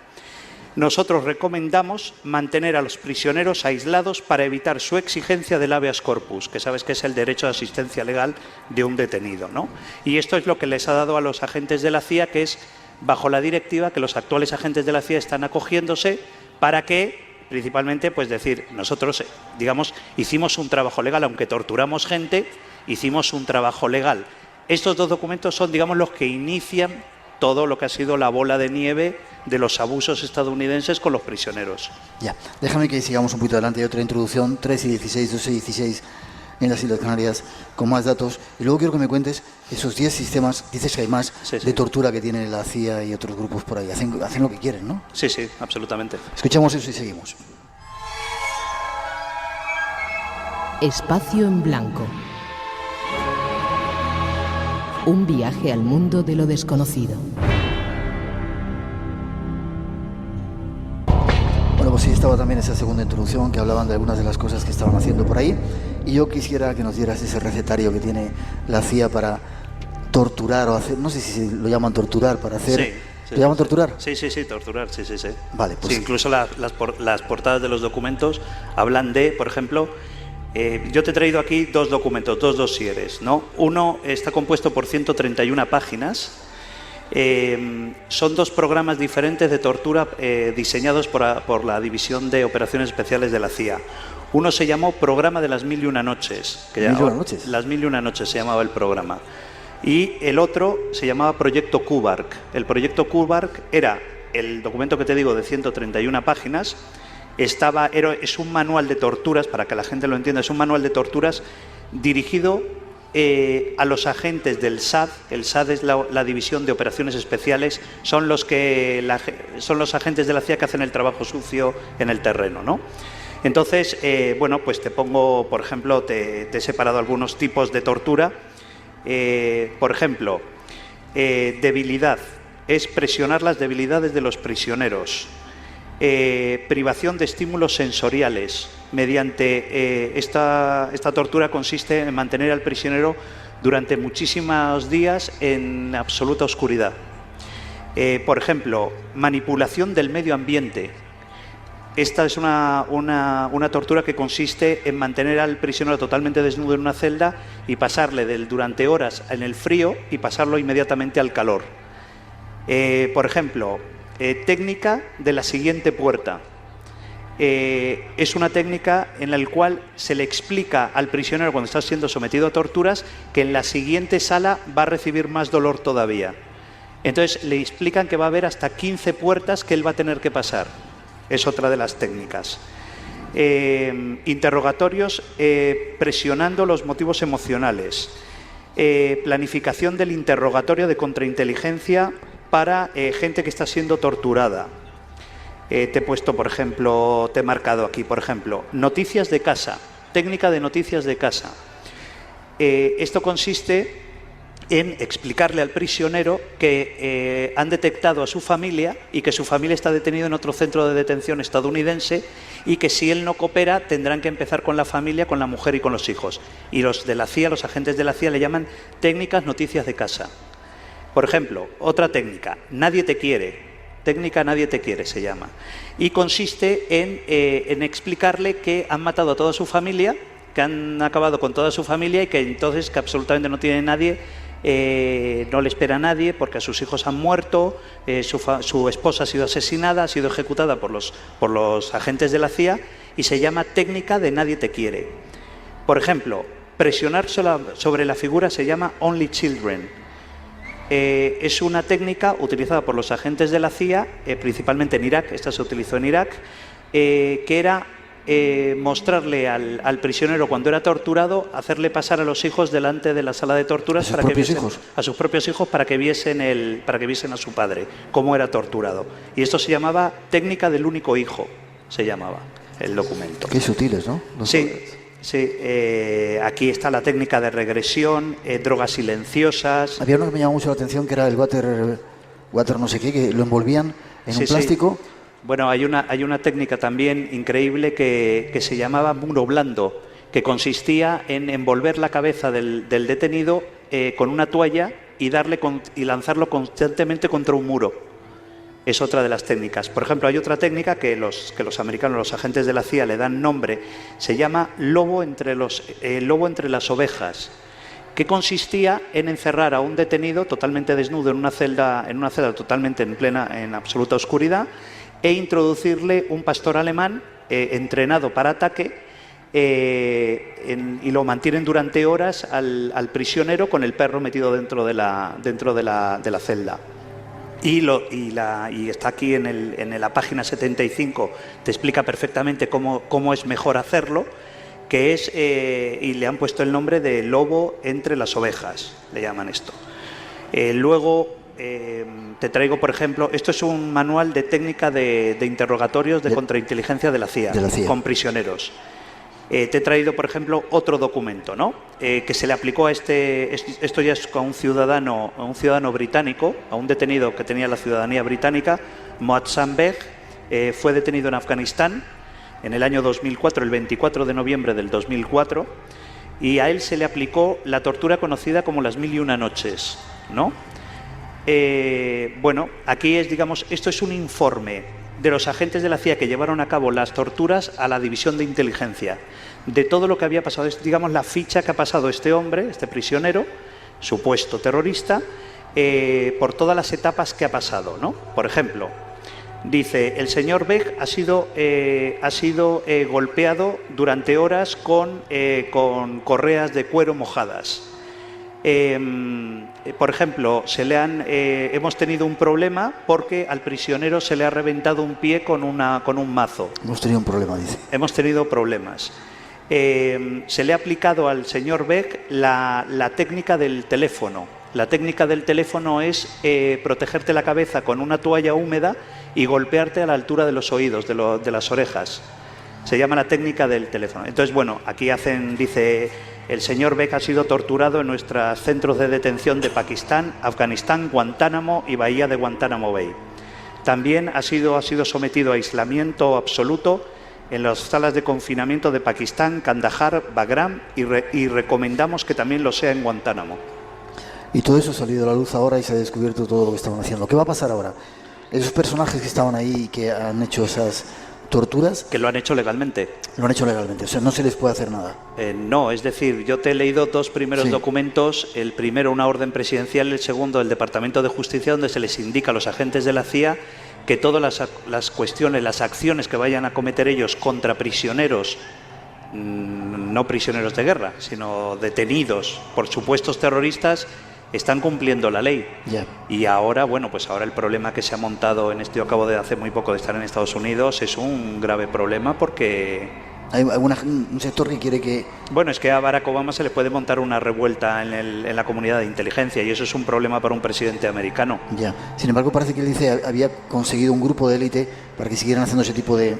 Bueno, es que ahora... interrogatorios. Sí, o sea, ahora digamos que han creado una unidad especial, pero depende del FBI. Es una unidad especial de interrogatorios del FBI que son los responsables a partir de ahora de llevar a cabo todo lo que son interrogatorios de supuestos detenidos como supuestos terroristas de Al-Qaeda o talibanes o de sectores talibanes. Para quitarle, digamos, la responsabilidad a los agentes de la CIA. Ya, qué curioso.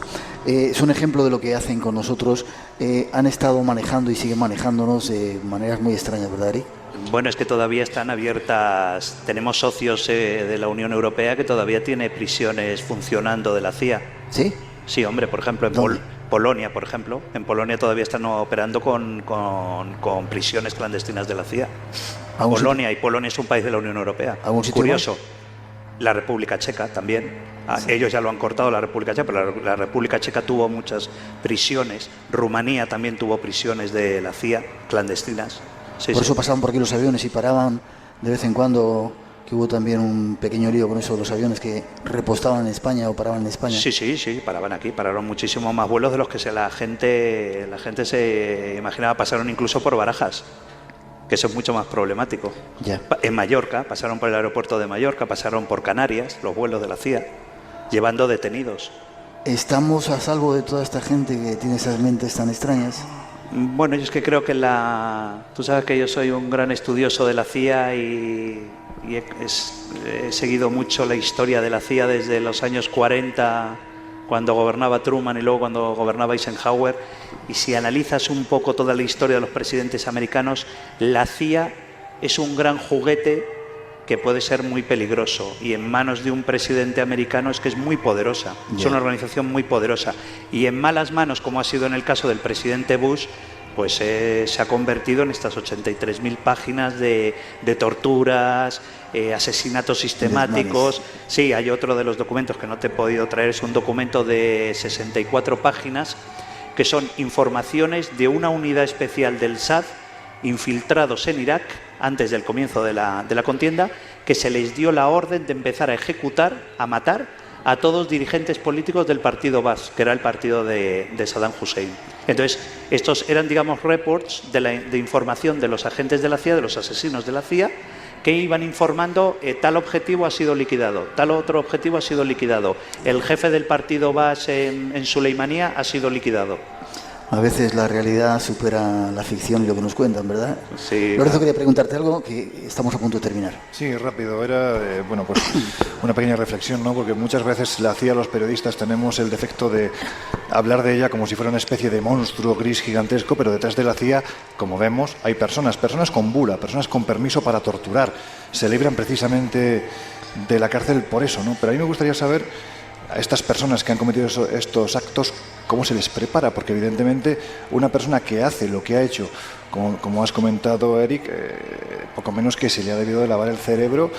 Es que a mí me recuerda mucho a aquello del MK Ultra, ¿no? Control mental casi de los propios miembros de la CIA para que lleven a cabo estos actos. ¿Cómo se prepara una persona para que haga esa barbaridad? Pues mira, la gente, por ejemplo, ha habido muchos casos. Ahora mismo hay un juicio en Estados Unidos, además otro grave problema para la administración americana, que son los de Blackwater, que son un grupo de mercenarios financiados por el gobierno americano, una compañía privada que ha sido utilizada por el gobierno americano para realizar operaciones encubiertas en Irak. ¿Qué pasa? Pues que entraron en una ciudad 6 miembros de Blackwater y mataron creo que fueron a 14-15 civiles, mujeres y niños. ¿Qué pasa? Que están siendo ahora juzgados por asesinato en los tribunales americanos. Pero claro, ellos alegan que recibieron órdenes de mandos militares para poder llevar a cabo esa operación en ese pueblo donde mataron a cantidad de civiles. Es decir, esta gente, claro, si tú analizas a la gente de Blackwater, son gente que tiene mucha experiencia en combate, porque vienen de muchísimas guerras, son gente muy entrenada para hacer este tipo de cosas, de torturar gente para sacar información, y son gente, bueno, pues que ahora con la administración de Barack Obama están siendo juzgados por asesinato. Y que es muy parecido a la psicopatía, poco menos, porque es que ni sienten ni padecen. No, es que ¿sabes qué pasa? Que es que yo me los encontré en Irak, y me los he encontrado en alguna ocasión a este tipo de gente, y están muy ideologizados, tienen una ideología muy concreta, tienen muy claro las órdenes que reciben y de quién las reciben. Claro, yo pensé cuando me estabas hablando de esta gente, ¿quién la va a juzgar? Nadie. Es decir, ¿quién va a juzgar al presidente de los Estados Unidos? ¿Quién va a juzgar a un fiscal general que dio órdenes de torturar a prisioneros porque no se les aplicaba la Convención de Ginebra? Muy difícil. Yo creo que imposible. Fran, te quería preguntar, pero en un minuto, si sois capaces de responder, porque hay otro tema esperando ahí de Casas Encantadas que vamos a contar. El próximo mes de noviembre se cumplen 30 años de uno de los grandes casos Omni, materia confidencial desde el 68 en España, que es el caso Manises, 11 de noviembre del 79. Tú estás en completa relación con los servicios secretos, no es broma, es algo real, lo vivimos cada semana en Espacio en Blanco. ¿El CNI qué opina de materias como objetos volantes no identificados, fenómenos anómalos en los cielos? 2 minutos tienes, Eric, para contestar. Pues mira, te contesto no necesito 2 minutos. En el CNI, en los archivos del CNI o el antiguo CSID, en este momento no hay ni un solo documento referente al tema OVNI. Ninguno, porque nunca se han ocupado de investigarlo.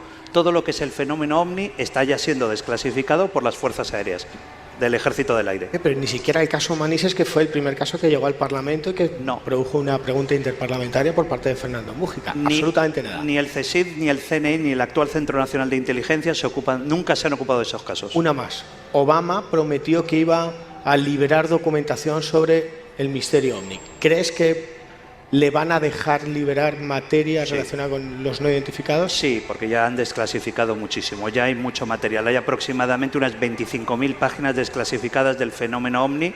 Yo he traído en algún documento de la propia CIA, con sello de la CIA, desclasificado con el tema OVNI.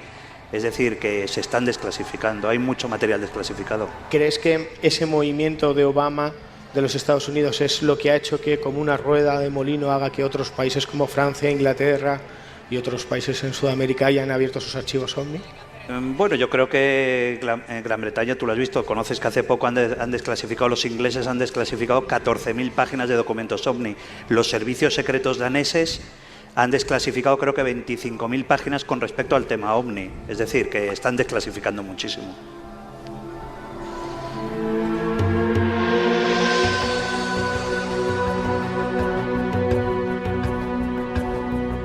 Eric Fratini, miembro de nuestro equipo, que semana a semana nos cuenta historias curiosas. Gracias por haber estado con nosotros. ¿Cuál es tu próximo libro?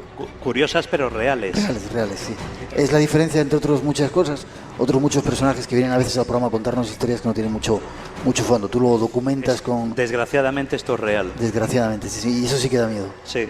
¿Tu próximo libro? Porque El laberinto del agua está funcionando en un montón de países del mundo, Sí, ¿no? en 14 países. ¿Y el próximo cuál va a ser? Pues sale en febrero. ¿Podemos decir de qué va? Sí, Tengo muchas ganas. Se llama Los papas y el sexo y es toda la historia del sexo a través de todos los papas desde San Pedro hasta Benedicto XVI. Si antes tuviste problema con una especie de secta que hay por ahí, con lo del, te van a excomulgar y te van a echar de este país, ¿eh? Bueno, siempre me dará trabajo, Miguel. Será un placer que estés con nosotros. Gracias. Te sigo viendo semana a semana con nosotros en el Espacio en Blanco, ¿vale? Un placer.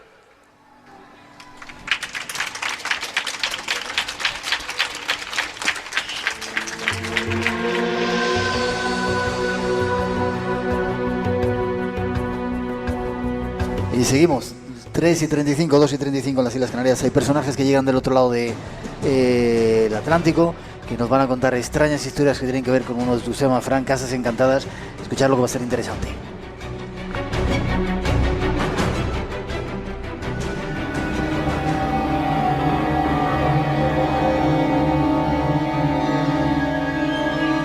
Hoy tenemos en nuestro estudio, llegado del otro lado del Atlántico, la visita de un experto en parapsicología. Lleva varios años dedicado a su estudio y viene para aportarnos otras visiones, otros modos de entender el mundo en el que estamos metidos.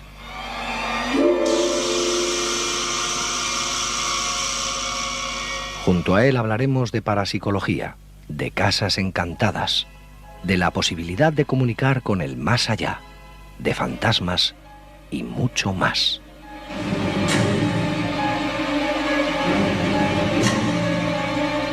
Su nombre, Andrés Barros. Será una nueva primicia del Espacio en Blanco. Buenas noches, Andrés. Buenas noches, Miguel. Gusto saludarte. ¿Cómo estás? Muy bien, encantado. Yo también encantado de darte la bienvenida al Espacio en Blanco. Llegas directamente desde Chile. Desde Chile. Y bueno, te agradezco que estés aquí para aportarnos un poco esa experiencia tuya. Yo no sé si puedo decir lo que eres médico, ¿puedo decirlo? Yo, claro, ¿por qué no? Médico odontólogo. ¿Y cómo un médico odontólogo se ha metido a estas historias de la parapsicología? Mira, yo estaba becado justamente doctorando en Alemania en el año 76 en la Universidad de Múnich y tuve que evaluar un proyecto de investigación fuera de mi universidad. Elegí Friburgo. Y justamente ahí conocí al doctor Hans Bender y él me introdujo, me precipitó prácticamente en el terreno de la parapsicología. Tenía serias dudas yo de la seriedad de todo esto, pero al ver todo el material que él tenía y la seriedad del estudio de los alemanes, esto me inició inmediatamente en forma violenta, como quien dice, en la parapsicología. ¿De cuántos años llevas en ella? Del 76 hasta ahora, casi ya 20 años. Casi 20 años. ¿Cómo está en tu país el tema de la parapsicología en Chile?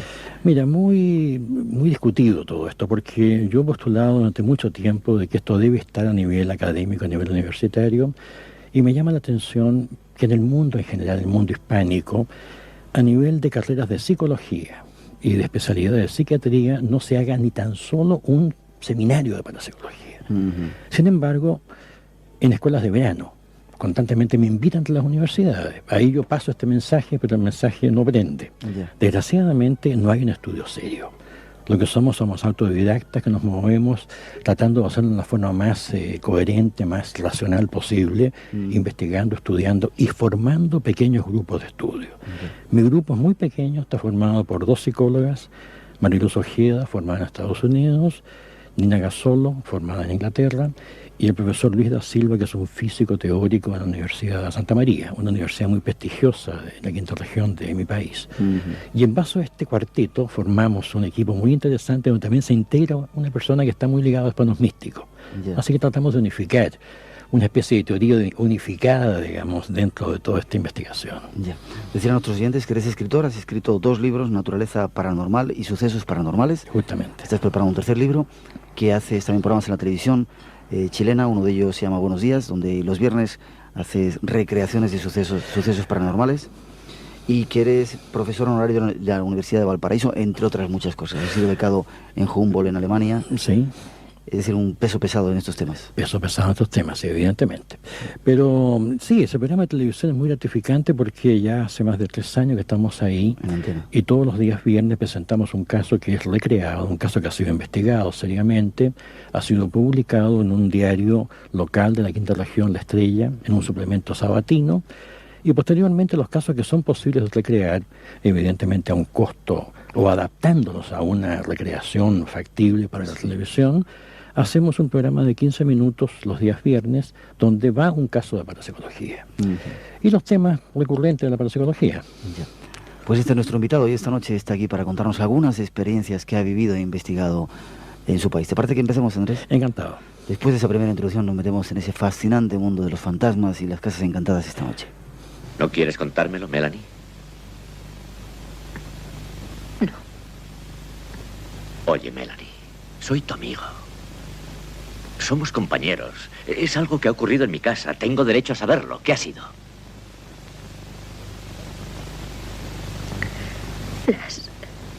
Las luces se apagaron de repente. Fueron los plomos o algo así. John, ha sido lo más horrible que me ha pasado jamás. Ni la peor pesadilla puede parecerse. No volveré a entrar en esa casa, jamás, jamás. Oye, Melanie, cuando yo entré, las luces estaban ¡No bien. me importa!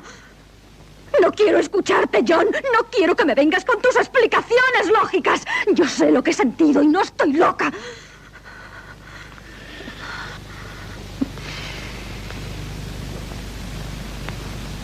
Melanie, esa casa tiene una leyenda. Ocurren cosas porque la gente espera que ocurran. Ese era el fundamento de toda la operación de los Caswell. No me insultes, John. No te estoy insultando, te estoy diciendo algo que los dos sabemos que es la verdad. Yo ya no sé cuál es la verdad. Oye, ¿por qué no te largas de aquí? Tengo mucho trabajo.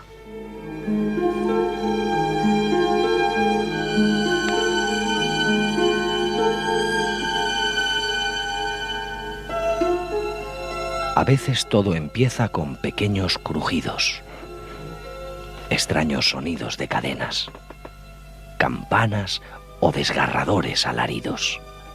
Otras veces, luminosas siluetas se dibujan en la oscuridad de la noche. Este tipo de fenómenos suelen ser asociados con viejos y tétricos inmuebles.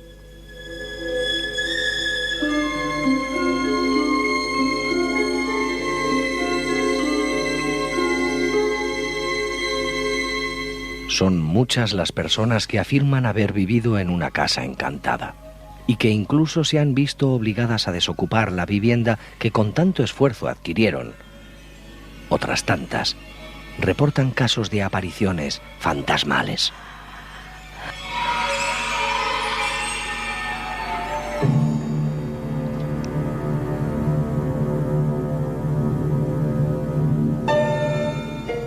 ¿Puede todo ello ser un simple producto de la mente o quienes aterrados narran estas vivencias solo son improvisados reporteros de una realidad tangible y constatable?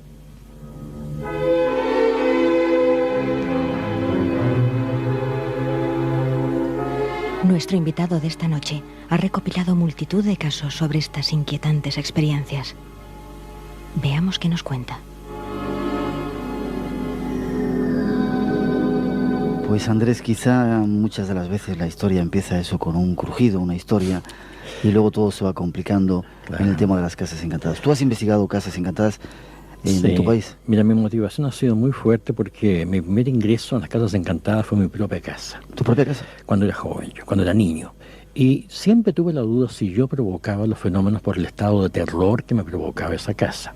Entonces es evidente que en muchas casas fenómenos de poltergeist, son provocados por estados de conciencia alterada, especialmente de adolescentes, donde hay cambios metabólicos muy interesantes, especialmente el cambio metabólico de la niña cuando ya se deviene mujer. Todos esos pueden provocar, evidentemente, estados alterados de conciencia con fenómenos psicoquinéticos de todo tipo. Pero que las casas encantadas realmente existen, yo puedo asegurarlo. Te puedo contar, por ejemplo, que muy motivado por el trabajo que se hizo acá en España sobre el Palacio de Linares, que resultó después que había sido un fraude, lo supe después. En la segunda parte, en la primera parte no. Sí, exactamente. La segunda parte sucedió ya que hay un palacio, a la chilena evidentemente, una casa de comienzos de siglo de un industrial español, don Fernando de Rioja, que se llama el Palacio Rioja, donde hasta el día de hoy tú puedes escuchar en ciertos momentos que tocan un piano. Hay un fantasma musical ahí. Sí. Y este piano ha sido escuchado por N personas, tanto por los guardias nocturnos, ha sido descrito por una gran poetisa Sarabial, y también deambulan figuras, no tétricas, no provocan, fuera del impacto visual del momento del enfrentamiento. Don Sergio Vilches, que es el director del conservatorio, se topó prácticamente con el fantasma que venía saliendo de un baño. Pensó que era un personaje que estaba recreando alguna obra teatral en el pequeño teatro de ese palacio. ¿Y qué es, una mujer o qué era? Es un caballero. Un caballero. Un hombre que fue justamente la figura de don Fernando Rioja. Este industrial falleció, se suicidó en esa casa y quedó esta imagen, como quien dice, rebotando por ahí. Y la historia fue un poco negra, también con ciertos crímenes, cosas de sangre que sucedieron, y eso va rebotando ahí. Me ha tocado también ver casos de poltergeist verdaderamente patéticos no sé si aquí existe en España, pero... Espera, antes de que me cuentes eso, vamos al principio. Cuéntame tu caso en tu casa, valga el juego. En mi casa justamente eran pisadas que comenzaban a subir al segundo piso, crujidos, muebles que de repente comenzaban a titilar sin alcanzar a moverse, espejos que se movían. Todo esto creo yo que no supe nunca definir si realmente la casa, que era una casa muy antigua, tenía algún tipo de infestación o si realmente yo estaba alimentando eso. Por ese motivo que al crecer como que fue desapareciendo esto. Y con esa petulancia propia del estudiante universitario lo negué en forma terminante. Después tuve que recapitular y decir, a lo mejor había algo ahí que yo no supe investigar. ¿Solamente lo sentías tú, lo veías tú? También lo vio un hermano mío y la gente que vivió ahí, todos recuerdan momentos extraños. Y lo más increíble de todo, Miguel, fue que en una oportunidad, estando ya en la universidad, estaba sola la casa porque mi familia había ido al campo. Estaban justamente en periodo de vacaciones. Yo preparaba un examen justamente que tenía que dar en enero y no estaba en casa, estaba con un hermano almorzando en un restaurante que se llamaba El Alcázar, que quedaba a una cuadra de mi casa. Y un cuñado mío llega justamente al Alcázar a vernos. Yo le pregunto, pero ¿cómo nos ubicaste? Es que me dijo, llamé a tu casa y me contestaron que ustedes estaban acá. Es decir, desde esa casa se dio la información que yo y mi hermano estábamos almorzando en el Alcázar sin que hubiese una sola persona en la casa. O sea, una telefonía. Eso nos dejó prácticamente perplejos. Corrimos a la casa pensando, absurdo, que podía ser algún ladrón, pero ¿qué ladrón nos iba a indicar dónde iba a ir? Estas cosas ridículas que pasan por tu mente en los momentos de tensión máxima. Evidentemente no había nadie. No había nadie en la casa. Y mi novia, que actualmente mi señora, tenía una piscina, o sea que salió un frontón, porque éramos muy deportistas todos, se negaba a ir a casa justamente porque muchas veces, cuando iba yo y salía, aparecía una figura que deambulaba por la galería. Y ella la vio en más de una oportunidad. Así que eso mismo también hacía que ella no tuviese mucho entusiasmo en visitar mi casa. En casa de ella no pasaba nada.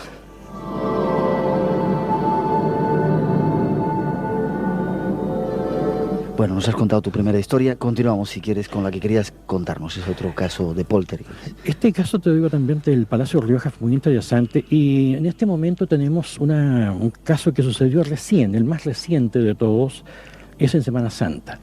Justamente en una clínica que está situada en un sector que se llama Reñaca, aledaña a Viña del Mar, la principal capital turística de Chile, o una de las principales. Fíjate que sucede que un octogenario tiene una fractura de cadera. Desgraciadamente la operación fue bastante difícil, se complicó, tuvo que pasar a cuidado intensivo, luego de la operación, se agravó y se trató por todos los medios de avisar a un hijo de él de la inminente muerte del padre. Sucede que la sala de cuidado intensivo tiene únicamente una entrada. a la cual se puede acceder. Estaba el sacerdote dando la extrema unción al moribundo. Estaba el hijo de él y había 4 auxiliares de enfermería más una enfermera. En el momento que en la clínica, en ese quirófano, en esa sala de cuidado intensivo, se materializa una figura de mujer con 2 niños de la mano. De repente se materializa. De repente. Pasan por la muralla y comienzan a avanzar. Esto fue visto por 7 personas, porque evidentemente que tú, para poder, digamos, ameritar la presencia de una aparición, tiene que ser vista por más de una persona y descartar la alucinación. Nadie insinuó a nadie, miren tal cosa, todo apareció de forma espontánea.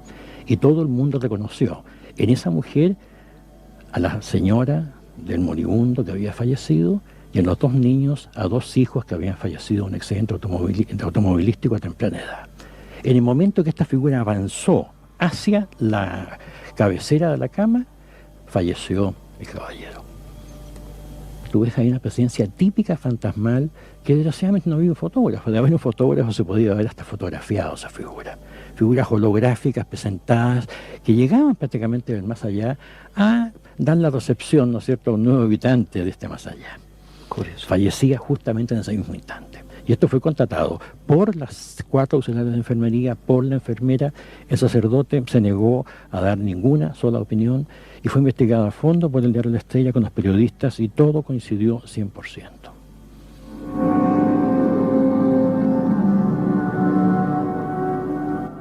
Seguimos con Andrés Barro, nuestro primer invitado, escuchando algunos de los casos que él ha investigado y que están sucediendo en su país. En este momento. Te puedo contar también 2 casos que han sido muy espectaculares. Uno de poltergeist, que fue totalmente controlado, y otro también de aparición materializada de una persona.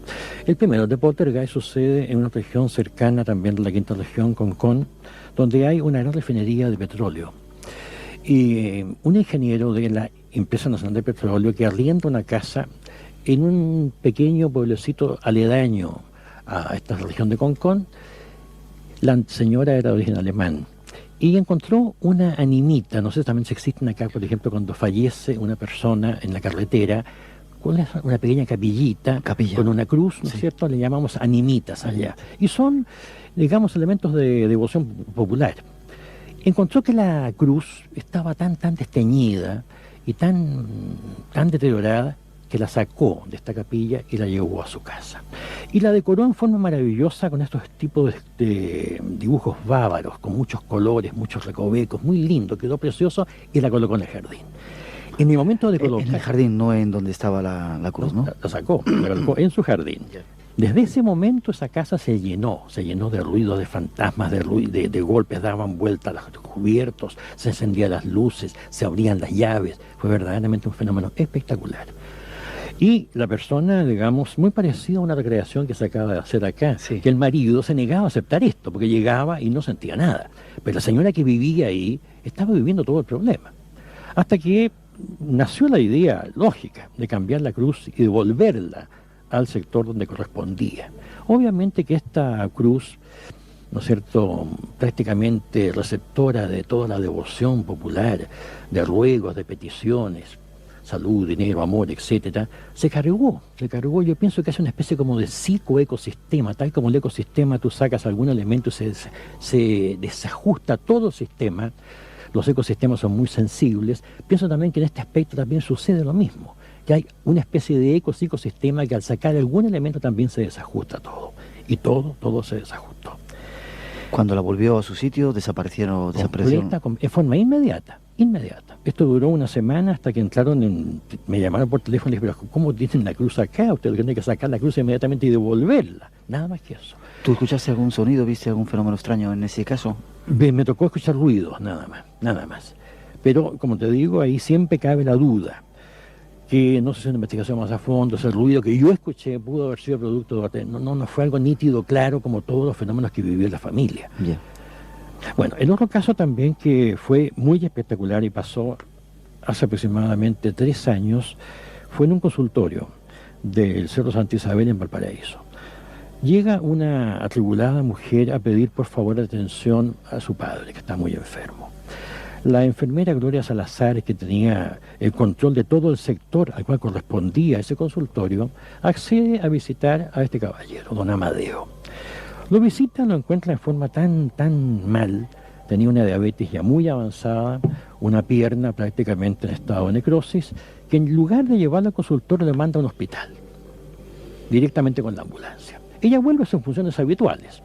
Al cabo de 3 días, dice, voy a preguntar a casa de don Amadeo para ver cómo sigue. Va a casa de don Amadeo y sucede que don Amadeo había fallecido. Así le informan los vecinos. Es la primera parte de la historia. La segunda parte sucede como 2 semanas después. Ella va deambulando por un pasillo y de pronto la toman del brazo. Se da vuelta y ve a don Amadeo. El que teóricamente había fallecido. Inmediatamente pensó una falta de información. Se lo veo tan directamente y me toma del brazo una información. Y le pregunta, don Amadeo, ¿usted? ¿Qué sucede con usted? Y don Amadeo le responde. Ese fenómeno para mí, como te digo, más desconcertante que yo he vivido. Le dice, vengo a agradecer lo que ustedes han hecho por mí. En ese momento, ella llama a un auxiliar de enfermería que le había ayudado en todas estas funciones, Norma Thompson. Ambas llegan, saludan a don Amadeo. Pero viene entrando un herido y tienen que ir a su lugar de atención y cuando salen ya nuevamente a ver a don Amadeo ha desaparecido. Pensaron que había vuelto a su casa. Tercera parte de la historia. Como don Amadeo estaba vivo, ¿no es cierto? Y tenía una diabetes avanzada que no estaba controlada, deciden ir a hacer la ficha clínica a casa de don Amadeo.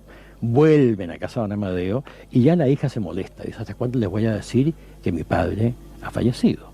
No contento con esto, fueron al hospital, revisaron la ficha clínica, vieron la fecha de muerte y al final optaron por ir a la tumba, al cementerio, con un ramo de flores a dejarlo a don Amadeo, en señal de gracias. Uno está acostumbrado a ver la historia del fantasma impalpable, inmaterial, que se proyecta a través de las paredes, ¿verdad?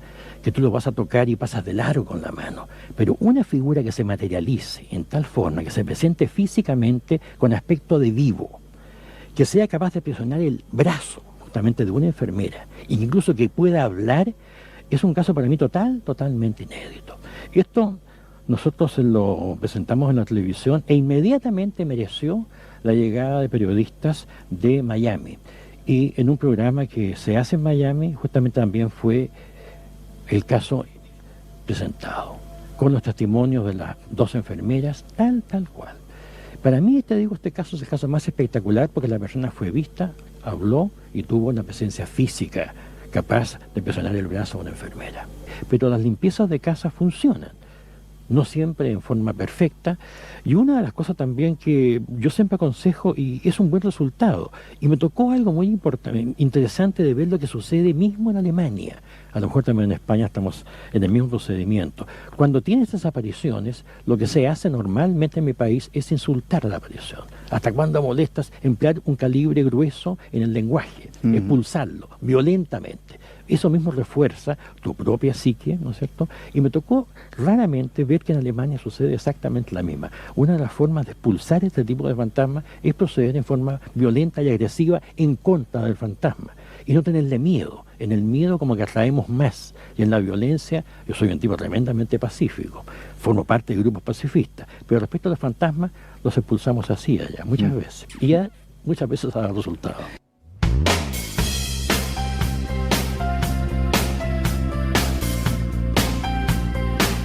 Curiosas historias de casas encantadas y de fantasmas. Por hoy nos vamos. Ha sido toda una experiencia estar aquí en esta plaza compartiendo esta noche mágica y este lugar. Las gracias a todos los que vinieron a vernos, a los compañeros del Espacio en Blanco que han estado aquí ayudándonos con su presencia y a todos los compañeros de Radio Nacional en producción, Carlos Rufo y Manuel Bonilla, y a los técnicos Óscar Redondo y Sergio Jiménez, y a los que están por ahí que todavía no hemos saludado. La semana que viene más, no os perdáis las próximas ediciones del programa. Y si queréis algo del Espacio en Blanco, ya sabéis, echar un vistazo a nuestra página www.espacioenblanco.es. Nos vemos estos días aquí en la sintonía de Radio Nacional de España y hasta las 4 os dejamos con un poquito de nuestra mejor música. Cuidaros, nos vemos.